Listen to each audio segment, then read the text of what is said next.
We continue the life and times of Judge Jephthah tonight. We're in Judges chapter 11. We will start covering new ground at verse 32, but I'm going to have us back up and read also verses 30 and 31 so that we can take this complete story in one session. Once we get reading here, you'll remember real quick where we left off. Let's read in verse 30. And Jephthah made a vow to the Lord and said, "If you will give the Ammonites into my hand," verse 31, "then whatever comes out from the doors of my house to meet me when I return in peace from the Ammonites shall be the Lord's, and I will offer it up for a burnt offering." Okay, yeah, now we all remember where we left off. We left off with Jephthah's vow.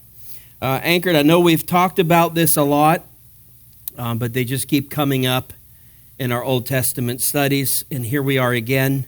So I'll say it again. There never really is a single good reason to make a vow before the Lord. The Lord takes vows very seriously. And as always, I would point you to the book of Ecclesiastes, chapter 5, verses 4 and 5, where King Solomon says, "When you vow a vow to God, do not delay paying it, for he has no pleasure in fools. Pay what you vow.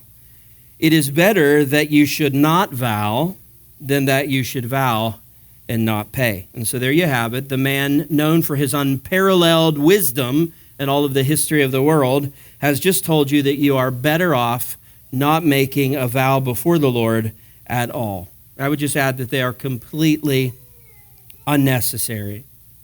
Here's a question that wisdom would ask. Why do you have to vow to do something? A vow is a promise to the Lord that you're going to do it.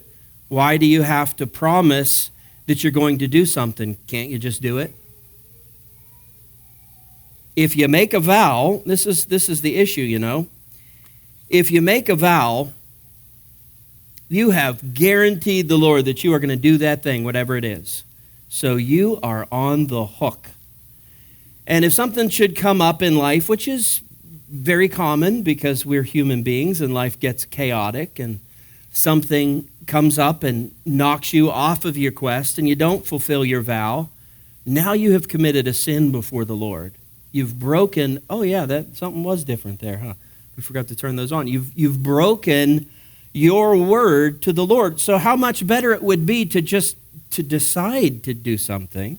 Usually a vow is some expression, something that you're going to carry out to show the Lord your gratitude or to bless the Lord's heart. So wouldn't it be so much better if you just decided to do that thing to bless the Lord and you didn't promise him that you were going to do it? You just made the decision. And then that way, if something does come up in life, then, hey, no sweat. You didn't offend the Lord in any way. You didn't sin against him. All that you managed to do was fail to live up to your own expectation, your own decision. And that's really not a problem. This is why I never promise to do anything on the honey-do list. Never promise. I decide to do it, and then that way when I don't get around to doing it, I don't feel bad. Now, if I promise, if I make that vow, yeah, honey, I'll get that porch all fixed up before the end of the week. Well, now we know I'm going to let her down. I'm going to fail that vow. I'm going to break that vow. Now, it seems like this should be obvious, that this is just the way to go. Don't vow. Just decide to do it and then go do it. But so many people do this. Still to this day in the New Testament, so many people make vows before the Lord, and there actually is a reason why people do this. It's not a good reason, but there is a reason, and I'm going to expose that right now in hopes that I can forever set you free of the temptation of making a vow before the Lord. The reason that a person makes a vow to the Lord is so that they can get credit now in advance of actually doing the thing that they're vowing to do. Do you realize that's why we make vows? Now, the reason that we want the credit for carrying out the vow before we carry it out, that can be kind of twofold. Usually it's for one of two reasons. Number one, we just want to bless the Lord big right now. Like we're just moved in our hearts and our souls and our spirits. And we want to bless the Lord in a big way right now. So we say, Lord, I'm just so blessed by you, and I want to bless you. Here's what I vow to do. So we're wanting to bless him in that moment by giving him the promise. We're wanting the credit for it as if it's done in advance of actually doing it. Now, the other reason that we do it is an even more negative reason. We make a vow. We want the credit for that vow up front, and the reason for that is because we want to leverage that in our bargaining with the Lord. That's exactly what Jephthah has done here. Jephthah is trying to sweeten the pot with the Lord. He's trying to say, Lord, if you'll do this, then here's what I'm going to do.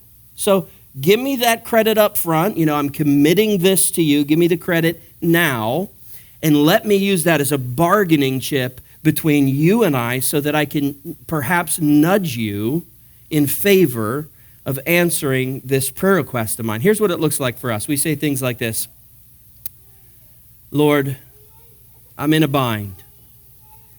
I promise you, Lord, if you get me out of this bind, I vow to you, I promise to you that my church attendance is going to be perfect for 7 years. And what we're doing is we're seeking to get the credit for that in advance so that we can bargain with the Lord, get his deliverance in the moment, and then the issue is if the Lord does answer that prayer, now we've got to carry through. I can't believe that people actually do these sorts of things with the Lord still, with all of the knowledge that we have of the Word of God, and yet people are still making vows, trying to get credit with the Lord in advance, trying to leverage that to strike a deal with the Lord. News alert, Anchored Fellowship. God does not play that game. I know many Christians think he does, but God does not play that game. They think God is up there like, okay, let's see, you said 7 years, perfect attendance at the fellowship? It's pretty good. Tell you what, throw in tithing and you got a deal. God doesn't need to haggle concerning the responding to the prayer requests that you bring before him. The Lord has already settled these issues. Here's the way that it works with the Lord. Here's his approach. If you are his child, you can ask of him whatever you will, even on your worst day. And if it is the Lord's will for you, then he will do it. That's how this works. We don't have to convince God. He's already convinced about us. So this is all just a matter of our human emotions getting in the way. Here's the emotion. It's the feeling that we are simply not worthy of asking the thing that we want to ask the Lord. That's what it is. That's our emotion. Lord, I had a less than stellar week. I just don't feel right about asking you for this miracle, but I need a miracle. So I need to borrow from future credit. Lord, here's what I'll commit. Here's what I'll do in the future, or here's what I'll do different if you'll come through on this. You know why we do that? We do that, I think, first and foremost, to make ourselves feel better about how unworthy we feel to ask the Lord of anything. And maybe a little bit we do it to kind of convince the Lord to feel better about answering our request. But as Christians, this is a part of life, knowing that we are unworthy. There's not a single blessing that the Lord has given to us, from salvation to the answering of the most simple prayer request. There's not a single blessing that the Lord has given to us that we have actually deserved. So this is part of life for the Christian. It's just getting used to the fact that we know we're unworthy, but that our Father has told us that we can ask him anyway, knowing that everything he gives us we are unworthy of. There's not a single thing that the Lord gives to us to where we can say, okay, Lord, now we're even. I deserve that. Thank you for paying up.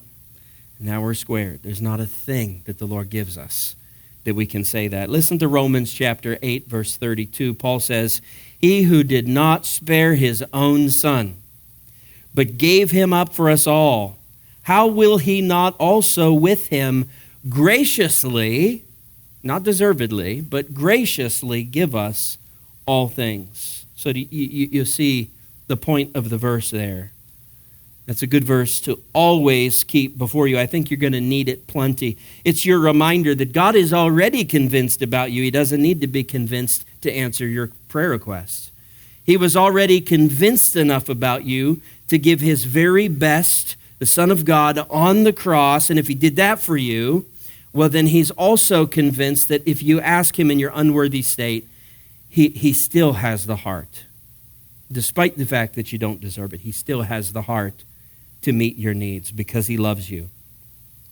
Now, just to be clear, it is not that Jephthah has sinned by wanting to take a vow before the Lord. And when a person desires to take a vow or even takes a vow, there's nothing sinful about that. I'm not saying that it is patently wrong or anything like that. God actually wrote laws about vows in the Old Testament law, which means he has given his people permission to make vows. However, there is that stipulation that when we are making a vow, it should be free will, not coerced, free will, and there should be no strings attached. It should be for the purpose of blessing the Lord. Here, Lord, I'm doing this. I'm making this vow just to bless you. And so that's where we have a problem with Jephthah's vow. Jephthah's is not a no strings attached vow. He gives the Lord here an if-then statement. You know what that means if you're a computer coder? Do you know what that means in the Bible? It means we have a dependent portion of sentence here. Lord, if you'll do your part, then I'll do my part. What I'm doing, Lord, is I'm trying to sweeten the pot. I'm trying to cut a deal here. And that is nothing more than being weak in the faith and weak in your understanding of the grace of God. So that's Jephthah's issue. I can guarantee you that. That's his issue. Now, we're not hard on Jephthah. We don't fault him too much because he's an Old Testament saint. He has lesser light than you and I do. But because we have greater light in the New Testament era, we need to make sure that we do at least point out the fault here in the vow so that we aren't tempted to make the same mistake. We ought to do much better as New Testament Christians. Verse 32. So Jephthah crossed over to the Ammonites to fight against them, and the Lord gave them into his hand, verse 33, and he struck them from Aroer to the neighborhood of Minnith, 20 cities, and as far as Abel Keramim, so that's all within about a 10-mile radius, with a great blow, the scripture says. So the Ammonites were subdued before the people of Israel, ... It wasn't even close. How do I know that? I know this had to be a huge thing. This had to be a big battle against all odds because Jephthah's name is included in the Hall of Faith chapter, as I said last week, Hebrews chapter 11. And I know that this wasn't even close because God was involved in this battle. And when the Lord is in the fight, there is only one way for the Lord to win, and that is decisively. Don't you love that about the Lord? You're on his side, and he never just like barely squeaks out a victory. I mean, he may make you sweat on the timing, but he's never going to just barely win. I know some people think that there's this cosmic battle between God and Satan, and it gets awfully close at times. And you have to really pull for the Lord and cheer him over the top so that he can win. Look, it's not even close. When the Lord is in a fight, there's only one way for him to win, and that is decisively. So this is a decisive victory, so decisive, in fact, that you won't hear a peep from the Ammonites for about 50 years. We're not going to read about them being an issue, a problem for the nation of Israel, until we get to 1 Samuel chapter 11. So this really has taken care of the Ammonites for a long time to come. Remember in chapter 10, we were told that it was the Ammonites and the Philistines during the era of Jephthah that had risen up and conquered and then oppressed the nation of Israel. Well, here you go. Jephthah, the Lord through Jephthah has taken care of the Ammonites, and the Lord's got one more group of people on his hit list here. Who is it? It's the Philistines. And who's going to be raised up to take care of the Philistines? It's going to be our man Samson. And it's real easy to remember that we're going to start studying him in chapter 13 because he is the 13th judge, if you count Barak, and his story begins in the 13th chapter. But back to our story here, it's a little anticlimactic, don't you think? We've had this build-up for the battle for the whole chapter. We've been moving this way, this big showdown, and then the Lord, in a very vague 2-verse description, gives us the account of the battle and the victory for the nation of Israel. A little bit anticlimactic. Like, I want to read, how did it happen? Where did the troops position? Who went first? Who did what? You know, give me some story. Give me some heroic telling here. But if you're like me, I got to admit, I'm okay with a short description here. Because once we hit verse 30, I don't know about you, but I want to finish that story up. When we opened up that can of worms about Jephthah's vow, I really want to know what happened with that vow, what's going on. And that's exactly what the Lord gives us next. He gets to it very quickly here in chapter 11. And beginning in verse 34, we get down to the bottom of this vow that Jephthah made. Let's read. Then Jephthah came to his home at Mizpah. He has returned victoriously from battle. And behold, his daughter came out to meet him. Now you remember the vow. We read it tonight again. The vow was, Lord, anything that comes out my door, the moment I get home, the first thing that steps out of that door, I am going to slaughter that thing and offer it up to you as a burnt offering. And so upon getting home, it is his daughter that is the first to step out of his home. So, what now? Promised a burnt sacrifice. Here's his daughter now. What in the world? Well, hang on to that for just a moment. Let's keep reading. His daughter came out to meet him with tambourines and with dances. She was his only child. Besides her, he had neither son nor daughter. This is all sounding pretty serious, isn't it? Like, this is a very serious setup. Your heart is starting to break for Jephthah and his daughter here because things aren't looking good. We know what Jephthah vowed, and here comes his daughter out the door, banging her tambourine, celebrating what wonderful things the Lord has done through her father. And obviously she has heard the news of the victory, and she's out there to celebrate her dad. And the scripture's getting real intense on us. It's telling us, she was the only kid. And the verses are making us nervous. Is this guy actually gonna do what we think it sounds like he's gonna do? And there she is, What a moment. Ordinarily, it'd be quite a special moment. I remember moments like this when my kids were just itty-bitty. It happened every weekday of my life when I would come home from work. I mean, before I could, they would hear the vehicle coming. They'd know that I was home, and before I could get into the front door, man, they'd beat me to it, and they'd just gang hug me, grab onto me, and give me love yous and miss yous and all that, and just special moments you'll remember forever. It's the kind of moment this would have been, except for the fact that on this day, Jephthah, he is going to be very heavy-hearted because his daughter, she's no kiddo. She is of marrying age. That is Jephthah's only child. You read it right there in the passage. Not just his only daughter. This is his only child. So this is his chance at furthering his name. This is his chance at grandkids. And unfortunately, she's the first out the door. What now? And why would this guy do that?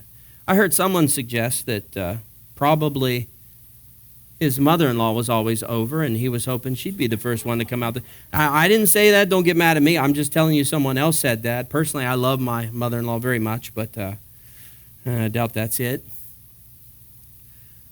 No, there actually is an explanation for this. And anyone that has pets will understand this. If you have pets and that door opens, you are not the first one out that door. Your pet is the first one out that door. If you have a border collie, that dog might not even wait for the door to open. He might just, charge it before you can even get the screen door open. For that purpose, me and Maggie have a shed filled with replacement screen doors so that when that happens, we don't really have that. We probably should, but we don't. Yeah, you know how this is. You open the door, and it is the dog that runs out the door first. It's the pet that runs out the door first. Now, I know that is not exactly the same for the Jewish culture. They didn't have dogs and cats, but they did keep clean animals, sacrificial animals like sheep in their homes as pets. That was a pretty common thing. So what I'm telling you is that I believe completely here that Jephthah was expecting one of his pet lambs to run out the front door when he came home, and because it was a pet, it would have been a pretty serious sacrifice for Jephthah. That's what he was expecting to come out the door, not a person. How do I know I'm right about this? Well, you can just look at the text, and it'll prove me right, because the text does not say that whoever comes out the door first, but the text says whatever comes out the door first.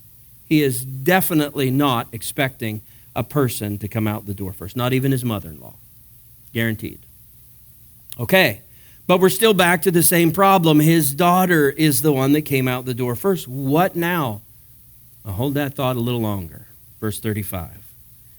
If you haven't caught on yet, I'm going to make you hold that thought until we finish reading all of our verses. Verse 35, and as soon as he saw her, he tore his clothes and said, "Alas, my daughter, you have brought me very low, and you have become the cause of great trouble to me. For I have opened my mouth, my big old mouth, to the Lord, and I cannot take back my vow." And again, we're like, what is happening here? The vow is to offer up a burnt offering. Do you see how the scriptures keep pushing us toward this conclusion? They hook us and they drag us along thinking that he's actually going to offer up his daughter as a sacrifice. We come to verse 35 and he says, "Oh, well, I shot my mouth off. I got to do it now. Sorry, I made a vow." Burnt offering, first thing that comes out the door. You were the first thing. But surely this guy isn't going to do that, right? Well, hold that thought. Verse 36. And she said to him, "My father, you have opened your mouth, your big old mouth, to the Lord. Do to me according to what has gone out of your mouth. Now that the Lord has avenged you on your enemies, on the Ammonites." Verse 37. So she said to her father, "Let this thing be done for me. I only have one request here, Dad. Leave me alone for 2 months. Sounds like she's mad, but she's not. There's more to it. Leave me alone for 2 months, that I may go up and down on the mountains and weep for my virginity, I and my companions." Okay, so this story, it's the story that keeps on complexing. Like the story that keeps on giving, this is the story that keeps on complexing. It just keeps getting more and more complexing. What in the world does virginity have to do with any of this? Where did that come from? Is she saying, "Dad, give me some time to make my peace with this. I'm going to be a burnt offering, and I'm going to die a virgin. I'm never going to get a chance to marry"? Is that what she's saying? Well, hold on to that thought too. But first, before we move on and read verse 38, I want you to focus for just a moment on this young lady's heart for the Lord. Isn't this a refreshing thing to see? When she could have been stubborn about her quote-unquote rights, or she could have brought up her feelings. She could have resisted and said, what you said to the Lord, that's not my problem. I didn't have anything to do with that. Why would you commit me to something like that? But instead of all of that, she just is absolutely willing to carry out this vow. And we haven't determined what that's going to be yet, but whatever is going to be included in this vow here, his daughter is willing. She wants to bless the Lord. She wants to bless her dad. So I just look at this guy Jephthah and I say, man, I think this guy did something right in the way that he raised his daughter. And I think the Lord gave him a daughter that had a very soft heart to him. It's refreshing anytime we get to see this, people putting the Lord above their rights and their feelings. Because in Jephthah's daughter's case, she was living in a time period where we're told over and again that people did what was right in their own eyes. We call that humanism and hedonism.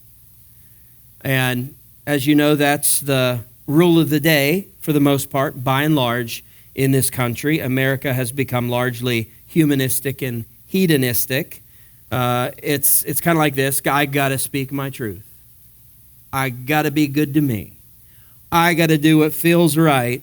I got to find my own way. I got to follow my own heart. That's kind of the rule of the day in the everyday American that is not deeply devoted to Christ. And we've almost got to the point where you have to read the Bible to see something like this. A heart that puts the Lord before all of that other stuff. A heart that's completely selfless and has loves in their life greater than the love that they have for themselves. You certainly don't see it out there very much.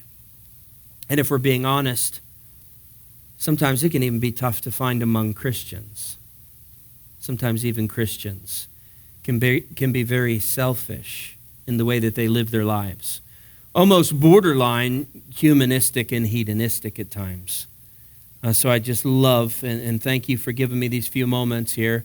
You'd have had to interrupt the teaching to stop me, but you could have. And so thank you for giving me these few moments here just to take that pause and reflect on the beauty of this young lady's heart toward her heavenly Father and her earthly father. It's so inspiring and such a refreshing thing to be thinking about as we read here.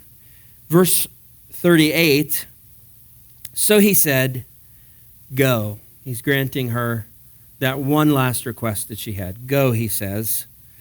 Then he sent her away for 2 months, and she departed, she and her companions, and wept for her virginity on the mountains. Okay, keep that tucked away in the back of your mind. Verse 39.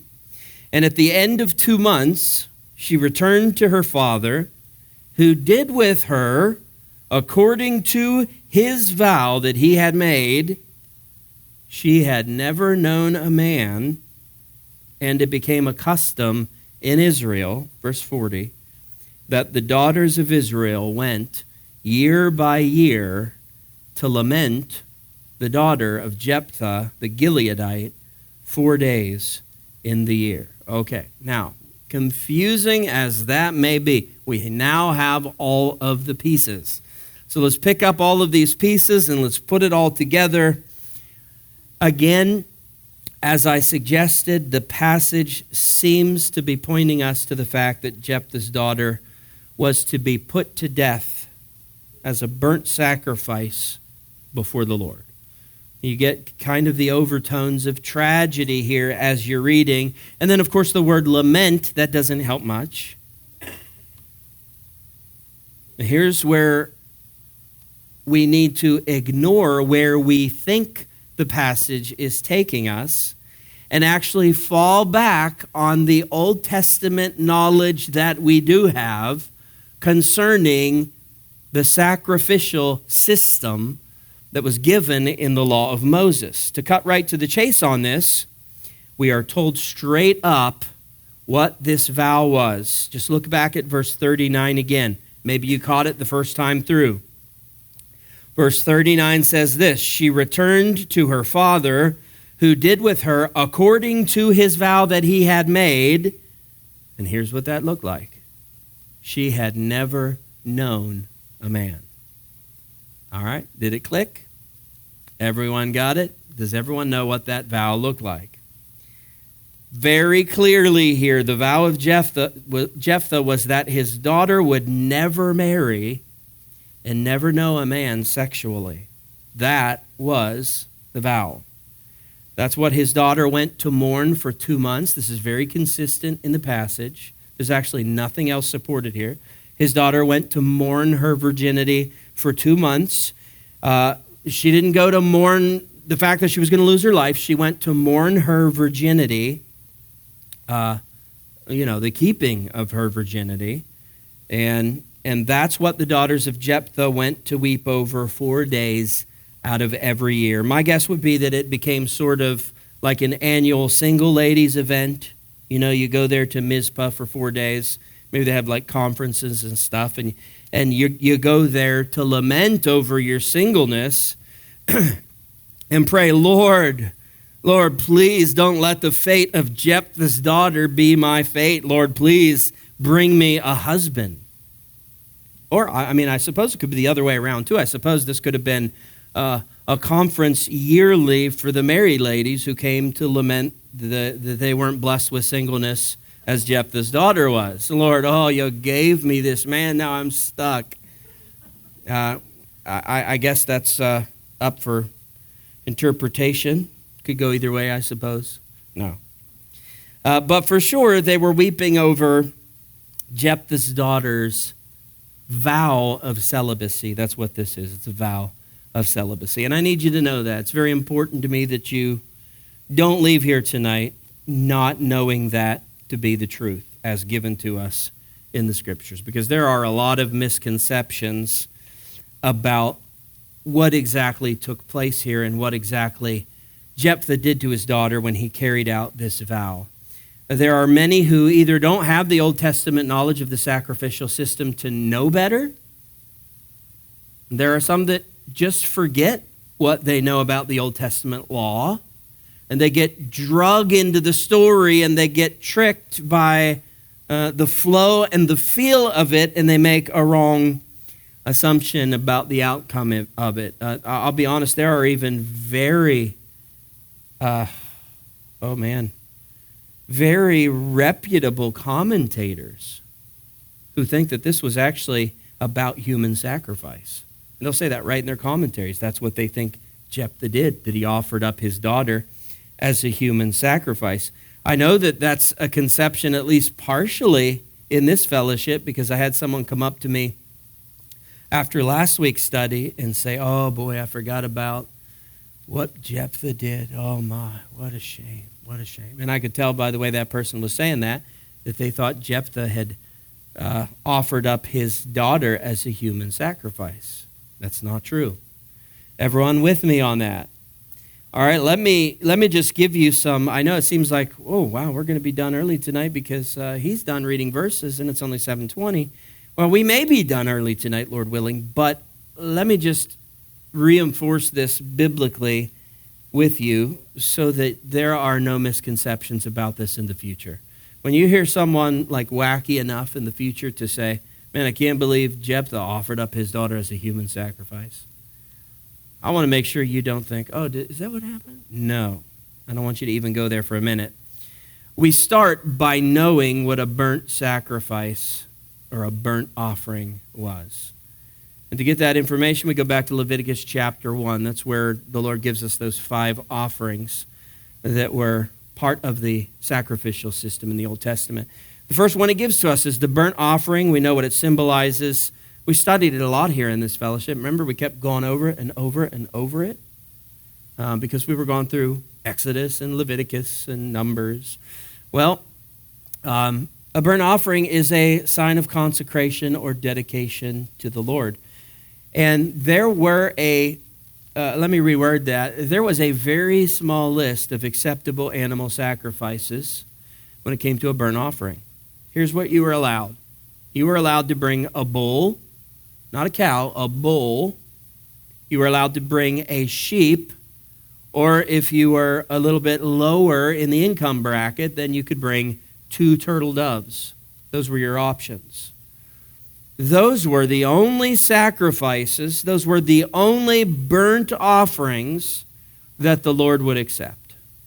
So there is no way that Jephthah is trying to bring his daughter to the priests and have his daughter offered up as a human sacrifice. It would never happen in Israel. I mean, as twisted and messed up as they are, during the period of the judges, they're not this messed up. Never would there be human sacrifices in the history of the nation of Israel, all the more so upon God's altar in the tabernacle. If Jephthah tried to pull something like this off, the priest would stop him at the gate and say, "What in the world do you think you're doing?" And probably whoop on him a little bit and kick him out. There's no way that this would ever happen in the tabernacle. Secondly, the whole point of a burnt offering was to serve as a substitutionary consecration of an individual. I don't know if this is going to come flooding back to your memory or not. Leviticus 1 was a long time ago for us here on Wednesday nights. But the whole reason that this consecration or burnt offering existed was because there was only one group of people that could actually consecrate or dedicate their whole life to the Lord by lifelong service for Yahweh. Only one group of people, and that was the Levites. They were the only ones that could do that. But the Lord saw the desire in the hearts of his people that weren't Levites to want to be dedicated and consecrated to him. And so he came up with this offering, this substitutionary consecration or credited consecration. And here's the way it worked. You would bring your animal, a bull, a sheep, or 2 turtle dove. You'd bring that to the priest and you'd say, "I want to offer my life up to the Lord. I want to be consecrated, completely, wholly dedicated to God. But I'm not from the tribe of Levi.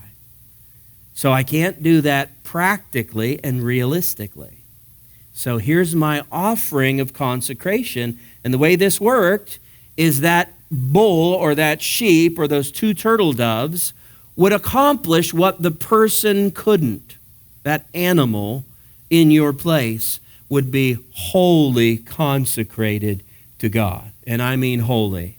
It would be completely consumed by the fire on the altar. So that animal was going the last full measure, giving it all to the Lord, being consumed on the altar of service. Something you couldn't do. But after you gave that offering, you walked away with that substitutionary consecration. It was the Lord's way of saying, "I accept that, and I credit you as being consecrated to me because of your proxy." That animal paid the price. You get the credit for it. You get the substitutionary consecration. Your life doesn't change a bit. Didn't cost you anything more than a bull, a sheep, or 2 turtle doves. And yet, though your life doesn't change in God's eyes, it does. You're credited with consecration before the Lord. We really should not have been surprised to come to the New Testament and read about the substitutionary work of Christ on our behalf because of our faith, free from charge to us. It should not have surprised us to read about credited righteousness and credited consecration and gifted salvation, because those weren't concepts that began at Christ. He didn't introduce those. The substitutionary work. That was mapped out in the Old Testament law. All of that, the whole concept of substitutionary and credited and free of charge, that was all built right into the law, patterned out for us, and then fleshed out for us ultimately in the person of Christ. Now, according to the law, this is what this should have looked like for Jephthah and his daughter.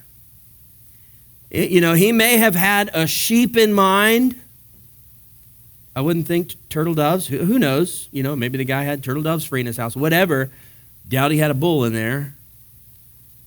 But if he had an animal in mind, okay, then the vow meant one thing until a human being walked out that front door. And now a vow meant something else. Here's the way that it should have naturally worked for Jephthah. When Jephthah saw that it was his daughter that came out, first of all, he could have done this. He could have said, okay, well, obviously we don't sacrifice human beings in the nation of Israel, so I'll just wait for the first animal to come out. Whatever that animal is, I'll offer that up as a burnt offering. I think that's personally what he should have done. That's what he promised the Lord. That's what he would have been giving the Lord. The second thing that would have been expected is if he decided to say, okay, well, my daughter was the first one out, so I don't want to back off of this at all. I want to offer my daughter as a consecration, a burnt offering to the Lord. So how would that work? Just the way we read about it in Leviticus chapter 1, if you are not from the tribe of Levi. Here's how he would have offered his daughter as a burnt offering. He would have brought a bull or a lamb or 2 turtle doves. He would have offered them up in her place. The animal dies. She gets the credited consecration, and then her life doesn't change except for her status as consecrated before God. So that was one out here. Well, technically, I've given you 2 things he could have done already to get out of anything further or deeper than that. Here's another one. Here's a third out that Jephthah could have taken. This was written right into the law, that in lieu of a burnt offering, the law of Moses allowed you to pay the equivalent fee for a burnt offering, and you received the benefit of the same thing. So you were saying, all right, I want to do a burnt offering. I'm a little low on bulls this month, and that's no bull. It's been a tight month. So I don't want to bring an animal. Here's what I want to do. I just want to pay for it. I want to pay for consecration. Well, you could give your money straight to the tabernacle. It would go right to the work of the Lord, and you would get the blessing of credited or substitutionary consecration. So he could have done that. He could have paid this off. But it's pretty obvious that none of that sat right in the conscience of Jephthah. He decides, I don't want to back off this even a little bit. I have legitimate outs according to the law of Moses. I wouldn't be breaking my word to the Lord at all. But you know how this is. Sometimes you could get off on a technicality, but your conscience doesn't let you feel right about that. You ever been in that situation? Well, I could do this, or I could say this because it's technically true. Well, yeah, but is that really conveying the right message? Is that really doing the right thing? Does that really sit well with my conscience? And when the answer is no, you don't back off.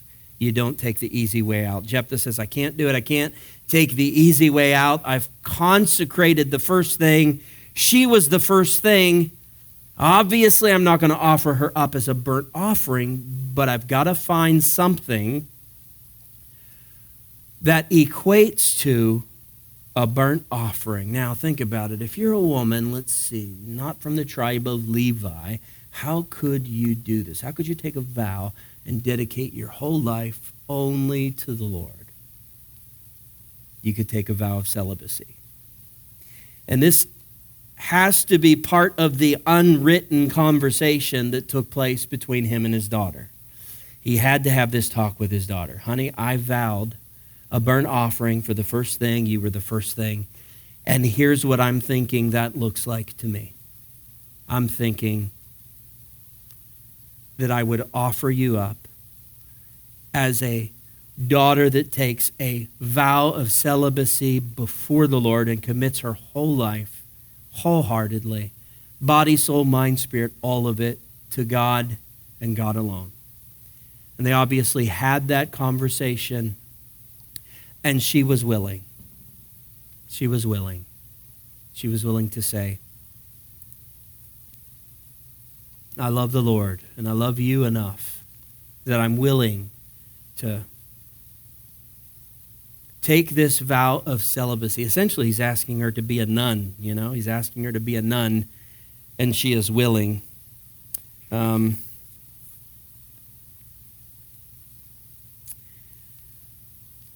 That is the interpretation.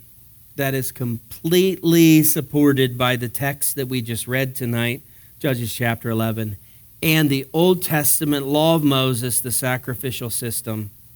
The interpretation that this was a human sacrifice, man, that is so far out in left field. Even though it can sound like that and feel like that at times as you're reading it, that is so far out in left field. That is so far off center from the Word of God. There's no support for that, not only in the law of Moses, but nowhere else in the Word of God, and certainly not in Judges chapter 11. So, what was the vow?